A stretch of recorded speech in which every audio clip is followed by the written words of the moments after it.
MP में चुनाव प्रचार के लिए नई गाइडलाइंस आ गई हैं। नई गाइडलाइंस के मुताबिक सियासी दलों को खुले में भीड़ जुटाने की इजाजत दे दी गई है। यानी सियासी दल ज्यादा से ज्यादा रैलियां और सभाएं कर पाएंगे, भीड़ जुटा पाएंगे। लेकिन इसके साथ ही सवाल यह उठ रहा है कि इससे सियासत तो जीत जाएगी, लेकिन कोरोना कैसे हारेगा?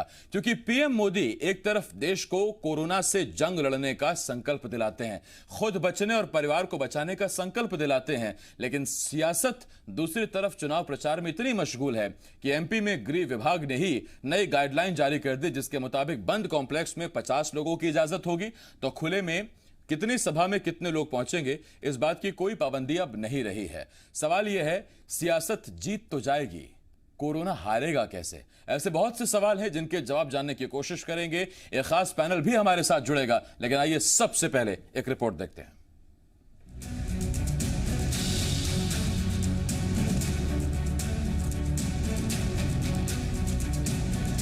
एमपी में उपचुनाव की जंग नजदीक आती जा रही है। सियासी दल चुनाव में जीत दर्ज करने के लिए पूरी तरह से तैयारियों में जुटे हुए हैं, मगर कोरोना काल में प्रचार करना और कोरोना गाइडलाइंस का पालन करते हुए जनता से संवाद करना सियासी दलों के लिए सबसे बड़ी चुनौती बना हुआ है। ऐसे में एमपी के सियासी दलों के लिए सबसे बड़ी खबर यह है कि गृह विभाग की नई गाइडलाइंस के मुताबिक अब सियासी दल अगर खुले मैदान में सभा या रैली करते हैं तो फिर रैली में आने वाले लोगों की तादाद पर कोई पाबंदी नहीं होगी, जबकि बंद कॉम्प्लेक्स में 50 लोगों को सभा में बैठने की इजाजत मिलेगी। ये गाइडलाइंस ऐसे वक्त में आई हैं जब पीएम मोदी ने लोगों को कोरोना से बचने और अपने परिवार को बचाने की शपथ दिलाई, मगर चुनाव प्रचार के चक्कर में सियासत पीएम के संकल्प पर पलीता लगाने की तैयारी कर रही है। सवाल उठे तो बीजेपी ने सरकार की तरफ से सफाई दी, जबकि कांग्रेस सरकार पर हमलावर है। सरकार हमेशा इसके प्रति गंभीर नहीं रही है और परिस्थिति के आधार पर मानव मजबूर हो रहे हैं गाइडलाइन बदलने के लिए। जहां सक्रिय होना चाहिए वहां नहीं हो रहे हैं, जहां गंभीरता से लेना चाहिए वहां सरकार नहीं ले रही। केंद्रीय गृह मंत्रालय ने मध्य प्रदेश के 28 विधानसभा क्षेत्रों के लिए या कमलनाथ जी की नियम नए या बिगाड़े या बदले नहीं है, ये पूरे देश के लिए नियम है और पूरे देश में लागू होंगे और किसी एक नेता को ध्यान में रखकर नियम नहीं बनते। इतनी छोटी सोच कांग्रेस के नेता ना रखें तो अच्छा होगा। एक तरफ जहां रैलियों में पहुंचने वाले लोगों की तादाद पर अब सरकार ने छूट दे दी, तो दूसरी तरफ नेता के स्वागत के लिए कैसे घमासान मचता है, ये तस्वीरें देखने को मिली ग्वालियर से। बीजेपी के दिग्गज नेता ज्योतिरादित्य सिंधिया ग्वालियर पहुंचे तो उनके स्वागत के लिए बीजेपी के कार्यकर्ता पहुंचे, मगर हुआ ये कि इनमें से कुछ कार्यकर्ता पहले कांग्रेस में थे जो सिंधिया के साथ बीजेपी में आ गए, तो कुछ ऐसे कार्यकर्ता थे जो बीजेपी के पुराने कार्यकर्ता थे। दोनों गुटों में सिंधिया के स्वागत के चक्कर में विवाद हो गया और फिर जमकर गाली गलौज हुई। स्वागत पर संग्राम छिड़ा है तो तीसरी तरफ कांग्रेस अब जनता से संवाद करने के लिए एक बार फिर खटिया का सहारा लेने जा रही है। दरअसल यूपी के बाद अब एमपी में भी कांग्रेस के कार्यकर्ता ग्रामीणों के साथ खटिया पर बैठकर चौपाल लगाएंगे और उन तक कमलनाथ की उपलब्धियां और शिवराज सरकार की कथित नाकामियां पहुंचाई जाएंगी। उपचुनाव की जंग का ऐलान हो चुका है और ऐलान के साथ ही सियासी दल हर वो तरीका अपना रहे हैं जिससे जीत हासिल हो सके। देखना यही है कि तमाम दांव पेचों के साथ सियासी बिसात पर बाजी कौन मारता है। ग्वालियर से शैलेंद्र सिंह के साथ प्रमोद शर्मा और हरीश दिवेकर, जी मीडिया, भोपाल। तीन खास मेहमान हमारे साथ जुड़ रहे हैं। हमारे साथ डॉक्टर हितेश वाजपेयी साहब बीजेपी की तरफ से, कांग्रेस की तरफ से पूर्व मंत्री चौधरी राकेश सिंह चतुर्वेदी जी और वरिष्ठ पत्रकार मनीष दीक्षित जी हमारे साथ जुड़ रहे हैं। मैं आप तीनों का बहुत बहुत स्वागत करता हूं। और सबसे पहला सवाल हितेश वाजपेयी जी आपसे। वाजपेयी जी, मुझे याद आता है बहुत वक्त नहीं बीता है जब हम कोरोना गाइडलाइंस को लेकर, कोरोना ना फैले, राजनीति से कैसे बचा सकती है, सियासत कैसे बचा सकती है, इस पर हम बात कर रहे थे। और उस वक्त आपने भी सहमति दी थी कि सियासत को भी, सियासी दलों को भी कोशिश करनी चाहिए कि चुनाव प्रचार भी हो जाए और ज्यादा भीड़ भी ना जुटाई जाए। लेकिन आज गृह विभाग ने जो नई गाइडलाइन जारी की है वो जरा समझ से परे हैं। पीएम मोदी लोगों को शपथ दिलाते हैं खुद बचें, परिवार को बचाएं, सियासत को कैसे छूट मिल गई कि जमकर कोरोना फैलाएं?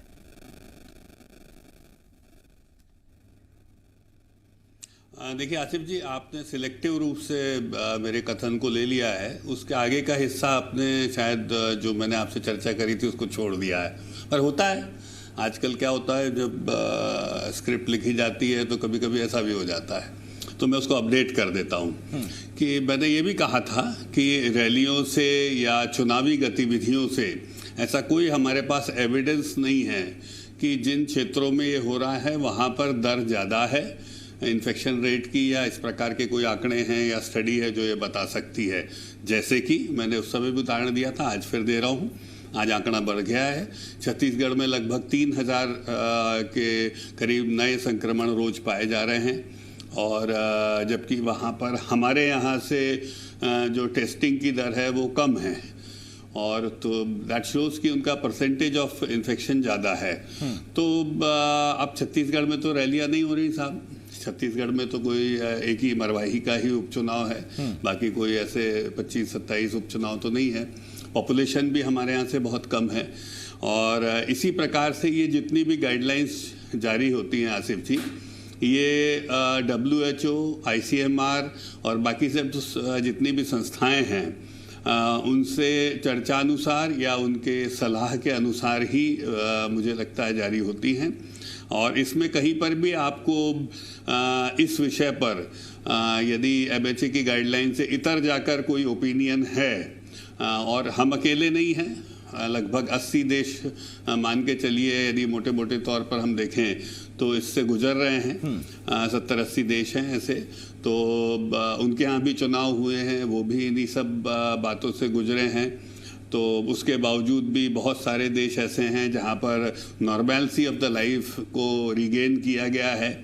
तो आपका जो विषय है वो अपने आप में खड़ा जरूर है, लेकिन जो एविडेंस निकल कर आ रहे हैं उन एविडेंस के साहब, मैंने आपको बीच में रोका नहीं, लेकिन मैं आपसे एक बात जरूर कहना चाहता हूं। आगे दे रहा है, आपने तब कहा कि जब स्क्रिप्ट लिखी जाती है कुछ चीजें छूट जाती हैं, आप उसे दुरुस्त करते हैं। तो मैं आपको बता दूं कि इस प्रोग्राम की स्क्रिप्ट मैं खुद लिखता हूं, और जब लिखता हूं तो पूरी लिखता हूं।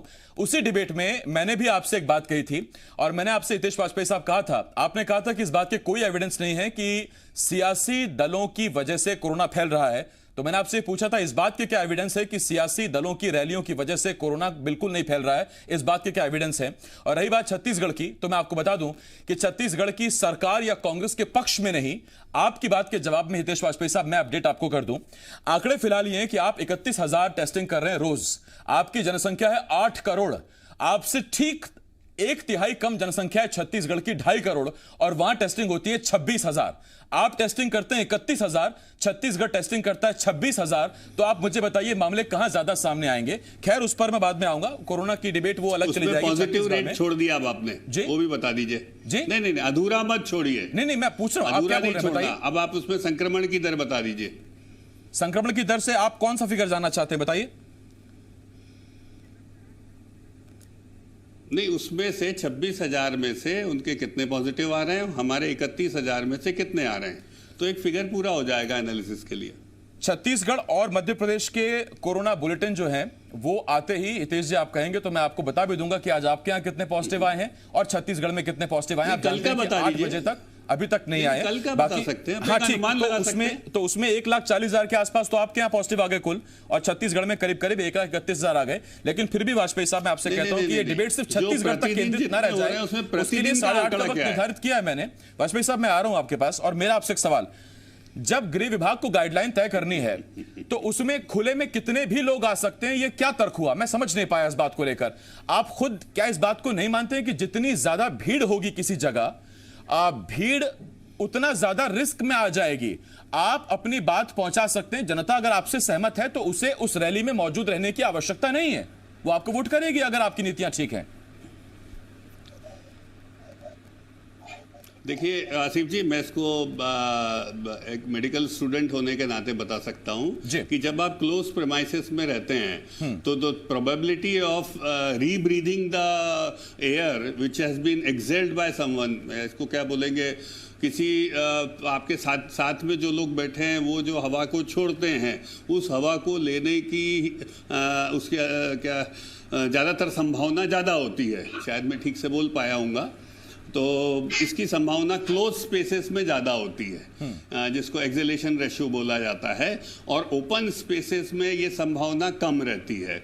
ओपन स्पेसेस में क्या होता है कि जो हवा हम छोड़ते हैं वो आमतौर पे ओपन स्पेसेस में बह जाती है, क्योंकि हमेशा एक एयर का फ्लो बना रहता है। ये तो तकनीकी बात हो गई। ये कारण जो चौधरी साहब एक बात आपसे जानना चाहते हैं, वो ये जानना चाहते हैं, और बहुत अहम सवाल है ये, कि अब जबकि खुले में रैलियां हो सकेंगी, भीड़ आ सकेगी, तो कमलनाथ पर भांडेर में जो एफआईआर हुई, क्या वो एफआईआर बनी रहेगी या वो निरस्त हो जाएगी नई गाइडलाइन के मुताबिक?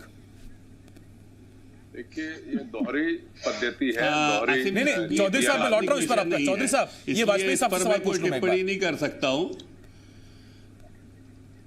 ये एक प्रशासनिक विषय है, तो मुझे लगता है इस पर शासन और प्रशासन कानूनों के अंतर्गत निर्णय लेगा, क्योंकि ये कानूनी कार्रवाई है। मुझसे आपका सवाल जो था वो दो प्रकार से था, एक मेडिकली मैंने उसको एड्रेस किया है, और एक पॉलिटिकल सवाल आप आगे कहेंगे तो उसको करूंगा। कानूनी विषय में कानूनविद बता पाएंगे कि रिट्रोस्पेक्टिव लागू होगा या प्रोस्पेक्टिव कोई कानून लागू होता है। ठीक, मैं आपके पास आ रहा हूं। चौधरी साहब आपके पास आ रहा हूं। चौधरी साहब, जिस हवा की बात वाजपेयी साहब कर रहे थे, हवा तो देखिए सियासत में इस तरह खराब हो गई अब, और हमें भी थोड़ा सा अजीब लगा। बहुत मेहनत कर रहे थे महंगाओं के लिए, हालांकि जब लिस्ट आई तो कुछ और ही निकला। उसके बावजूद आप बड़ी मजबूती से पार्टी का पक्ष रखने के लिए आज हमारे साथ हैं। बहुत दोबारा मैं आपका इसके लिए स्वागत करता हूं। अब चौधरी साहब, मेरा सवाल आपसे ये, क्या वजह है कमलनाथ पर एफआईआर हो जाती है और फिर उसके बाद जब सवाल उठते हैं और कांग्रेस जब सवाल पूछती है कि बीजेपी की सभाओं में भीड़ नहीं आ रही क्या, तो फिर नई गाइडलाइन आ जाती है? देखिए, पहले तो आसिफ भाई, आपने हमारे व्यक्तिगत उस पर कोई टिप्पणी की है, तो मैं आपको ये बता दूं कि मैं भारतीय राष्ट्रीय कांग्रेस का सदस्य हूं और मैं उसके हर निर्णय के पक्ष में हूं जो हमारे राजनेता लोग लेते हैं।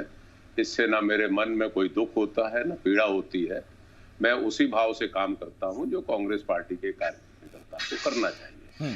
दूसरी आपने बात कही है कि दोनों के लिए अलग अलग नियम और कायदे कानून है, तो ये देश में जब गृह मंत्रालय अगर कोई गाइडलाइन दे रहा है, अब मेरे काबिल दोस्त डॉक्टर हितेश वाजपेयी साहब कह रहे हैं कि WHO की रिपोर्ट लेंगे, फला लेंगे, नहीं, मेरा मानना यह है गृह मंत्रालय ने निर्णय कर दिया कि प्रेमाइसेस के अंदर 200 से ज्यादा लोग नहीं होंगे कवर्ड एरिया में, जो उस हॉल के 50% की कैपेसिटी में माने जाएंगे, टोटल कैपेसिटी के 50%। दूसरे, खुले में उन्होंने कोई गाइडलाइन नहीं दी है। उन्होंने कहा है कि local administration disaster management act है, उसके अनुसार मास्क, सैनिटाइजर और डिस्टेंसिंग, सोशल डिस्टेंसिंग का पालन करते हुए ये रैलियां कर सकता है, जिसमें लिमिटेशन अगर चाहे तो एडमिनिस्ट्रेशन कर सकता है। लेकिन मेरा मानना यह है कि अब डॉक्टर हितेश वाजपेयी साहब चूंकि मेडिकल के बहुत प्रख्यात विद्वान रहे हैं और हैं, लेकिन मैं ये समझ में नहीं आ रही है मुझे कि अगर मान लीजिए कहीं 1 लाख आदमी इकट्ठा होगा या 50,000 आदमी इकट्ठा होगा और एक दूसरे के मुंह से और नाक से अगर कोई हवा निकलेगी तो वो पास में खड़े हुए व्यक्ति तक नहीं पहुंचेगी। ये मेरे समझ में नहीं आ रहा है। इसमें कवर्ड एरिया और खुले एरिया का मैं नहीं समझ पा रहा हूँ, डॉक्टर साहब बताएंगे। लेकिन मेरा ये मानना है कि जब देश इतने संक्रमित काल से गुजर रहा है, चुनाव इतना महत्वपूर्ण नहीं है प्रचार करना, रैलियां करना, कि उसमें हम दरकिनार कर दें देश के लोगों को, उनके भविष्य को, और बीमारी से लड़ने के लिए हम छोड़ दें। आज गृह मंत्रालय ने बिना सोचे समझे निर्णय लिया है और ये निर्णय मैं इसको कदापि उचित नहीं मानता हूं। चुनाव में प्रचार प्रसार के अन्य साधन है, अब तो मोबाइल है, अब तो सोशल मीडिया है, अब तो आप हर तरीके से टेलीविजन के माध्यम से आप अपनी बात रख सकते हैं। जहां हम इतने एडवांस टेक्नोलॉजी में जा रहे हैं, वहां आपने इस संक्रमित को और ज्यादा फैलाने के लिए आपने खुले में छोड़ दिया है। नहीं तो उसमें चौधरी साहब, ठीक है, अगर बीजेपी ने ऐसा कर दिया मान लीजिए, तो मैं आपसे पूछ रहा हूं कि नैतिकता शुचिता के मुताबिक क्या आप इस बात का ख्याल रखेंगे कि जब खुले में आपकी रैली हो तो उसमें 100 लोगों से ज्यादा ना पहुंचे? नहीं, ये लिमिटेशन नहीं आसिफ भाई, फिर मैं आपसे निवेदन कर रहा हूं, उन्होंने होम डिपार्टमेंट ने जो गाइडलाइन दी है उसमें अनलिमिटेड कर दिया है, डिस्ट्रिक्ट एडमिनिस्ट्रेशन पे छोड़ दिया है कि वो तय करे स्थान को देखते हुए कि वहां संक्रमण कितना है। अब मध्य प्रदेश में तो संक्रमण बहुत है, इंदौर में भी बहुत है, ग्वालियर में भी बहुत है, मुरैना में भी है, भिंड में भी है। अब ये एडमिनिस्ट्रेशन क्या करेगा? एडमिनिस्ट्रेशन मुंह देख के परमिशन देगा। अगर उनको लगना है कि सिंधिया जी की सभा है, शिवराज सिंह जी की सभा है, तो खूब हजारों लोग आए, उनको कोई केस कायम नहीं करना है। और अगर कमलनाथ जी की सभा है उसमें ठीक, तो फिर वहां पर केस दर्ज हो जाएगा। मैं इसी बात का इंतजार कर रहा था कि चौधरी साहब ये बात कब कहेंगे। मैं लौट रहा हूं इस पर आपके पास। मनीष जी आपके पास आ रहा हूं। मनीष जी देखिए, अभी तक मैं थोड़ा सा इस बात को लेके समझ नहीं पा रहा कि अगर गणेश विसर्जन होता है, अगर दुर्गा माता की पूजा होती है, तो देखिए आज तक मैंने तो नहीं देखा कि कहीं बंकर में पूजा हो रही हो या किसी पंडाल की कंक्रीट की दीवारें हो कि वो क्लोज प्रेमिसेस हो गया, ऐसा तो नहीं है। वहां संख्या तय कर दी गई कि 50 लोगों से ज्यादा नहीं आएंगे, 100 लोगों से ज्यादा नहीं आएंगे, माता की मूर्ति 6 फीट से ऊपर नहीं होगी। मेरा तो सवाल यह है, उसमें एक चीज और भी जोड़ दी गई मनीष जी कि अगर वहां कोई कोरोना पॉजिटिव निकला तो सारी जिम्मेदारी पंडाल की। इस नई गाइडलाइन में ऐसा क्यों नहीं है कि हजारों की भीड़ में अगर एक भी पॉजिटिव निकला तो उसका इलाज कराने, उसे ठीक करने की जिम्मेदारी उस नेता की जो वहां पर रैली को संबोधित करने पहुंचा? ये सेलेक्टिव नहीं है क्या? बिल्कुल सिलेक्टिव है आसिफ, और इसमें सबसे बड़ी बात यह है कि ये पूरे लोकतंत्र का जो बेस है, यानी कि आपका मतदाता, आपने मतदाता को भगवान भरोसे छोड़ दिया है। भाई जब पब्लिक रैलीज होती हैं, खासकर जब बड़े नेताओं की रैली होती है, तो सब जानते हैं किस तरह से भीड़ लाई जाती है, और वो भीड़ जो लाई जाती है उसको सोशल डिस्टेंसिंग और सैनिटाइजिंग और मास्क इस सब से कोई लेना देना नहीं है। और जब इतने बड़े पैमाने पर, मैं तो कह रहा हूं अगर मान लीजिए कहीं पर 5,000 10,000 लोग भी इकट्ठे हुए ऐसे, तो भी संक्रमण फैलने का बहुत चांसेस बढ़ जाएंगे। क्योंकि जब रैली होती है तो आप बिल्कुल नेक टू नेक ऐसे खड़े रहते हो, एक दूसरे से सटे हुए, और वो सटे उस पोजीशन में वो एनवायरमेंट में हवा कहां चली जाएगी, जैसा डॉक्टर हितेश वाजपेयी जी ने बोला, ये मुझे समझ में नहीं आ रहा। और दूसरा ये जरूर है कि आप देखिए, जब ये कोरोना अपने 3-4 महीने हो गए थे और क्योंकि बिहार चुनाव आने वाला था, तो भारतीय जनता पार्टी ने बहुत अच्छी शुरुआत करी थी वर्चुअल रैली करके। और उस समय जो है स्वयं गृह मंत्री जी ने बोला था कि हम वर्चुअल रैली पे इसलिए जा रहे हैं क्योंकि हमको लोगों की चिंता है। तो अचानक वो चिंता कहां चली गई, ये समझ में नहीं आ रहा से। मनीष जी, इस पर मेरा आपसे एक सवाल और भी है। देखिए, इतना तो मुझे ना मेडिकल का ज्ञान है, मैं एक लेमन हूं, आप ही के जैसा मुझे नहीं है चिकित्सा शिक्षा का ज्ञान। बहुत छोटी सी बात मैं पूछ रहा हूं कि जब पूरा देश में लॉकडाउन किया गया था, तो वो लॉकडाउन सिर्फ फैक्ट्रीज में या बेसमेंट्स में काम करने वाले या एक छोटे कंपार्टमेंट्स में काम करने वाले लोगों के लिए नहीं था। लॉकडाउन पूरे देश में था, और उसके पीछे एक मंशा यही थी, और जो अच्छी मंशा थी, कि लोग जितना हो सके कम एक जगह पर इकट्ठा हो, अपने घरों में रहें, बेहतर रहें, सुरक्षित रहें। तो वो जो मंशा या वो जो परिभाषा थी, चुनाव से आते आते पहले कैसे बदल गई? यही है, मैं इसीलिए आपसे बोला पहले ही शुरुआत में कि जो पूरा बेस है लोकतंत्र का, जिसके पूरे चारों तरफ ये लोकतंत्र, जिसको मनाने के लिए नेता जो है दर दर अभी भटकना शुरू कर दिया उन्होंने, सबके घर जाएंगे, सबसे वोटों की अपील करेंगे, उस मतदाता को आपने रिस्क पे रख दिया है। वो एक इतनी हाई रिस्क पे आ गया है। अच्छा, और ग्रामीण क्षेत्रों में आसिफ इतना ज्यादा अभी अवेयरनेस नहीं है कोरोना को लेकर, और अभी ग्रामीण क्षेत्र छोड़ दें, आप अपने शहरों में निकल जाएं और बाहर देखें जिस तरह से लोग अभी ओपन में घूम रहे हैं। और शायद यही वजह है, मुझे लगता है, हो सकता है मैं गलत हूं, शायद यही वजह है कि अभी हम उसको कंट्रोल नहीं कर पा रहे हैं। और जो डेली हमारा नेशनल एवरेज आ रहा है वो 80,000, 90,000, 1 लाख तक जा रहा है। तो शायद इसकी वजह यही है। और अगर ये सिलसिला चालू रहा तो आप देखिए, बिहार की पॉपुलेशन भी बहुत ज्यादा है, मध्य प्रदेश में पॉपुलेशन कंसेंट्रेशन उतना नहीं है, मगर चूंकि ये मिनिस्ट्री ऑफ होम का सर्कुलर है, ये पूरे देश में लागू होगा, और मेन इलेक्शंस बिहार में है। तो जब बिहार का जनता की अवेयरनेस मुझे नहीं लगता इतनी ज्यादा हो जितनी शायद मध्य प्रदेश में हो, मगर ये मतदाता के साथ छलावा है। ठीक, मनीष जी मैं आ रहा हूं इस पर आपके पास आ रहा हूं चौधरी साहब, और मेरा आपसे एक सवाल, एक नया अभियान आप शुरू करने जा रहे हैं, खटिया पर चर्चा, खटिया पर संवाद होगा। मेरा सवाल आपसे ये है सर, 6 फीट की खटिया पर 2 गज की दूरी भी मेंटेन करनी है, नेता कहां बैठेंगे, जनता कहां बैठेगी, जरा आप मुझे बताएंगे कैसे होगा सर? कोरोना सब कर रहे हैं, उसमें कैसे होगा आप मुझे बताइए, या कुछ लंबी खटिया बनवाई गई हैं?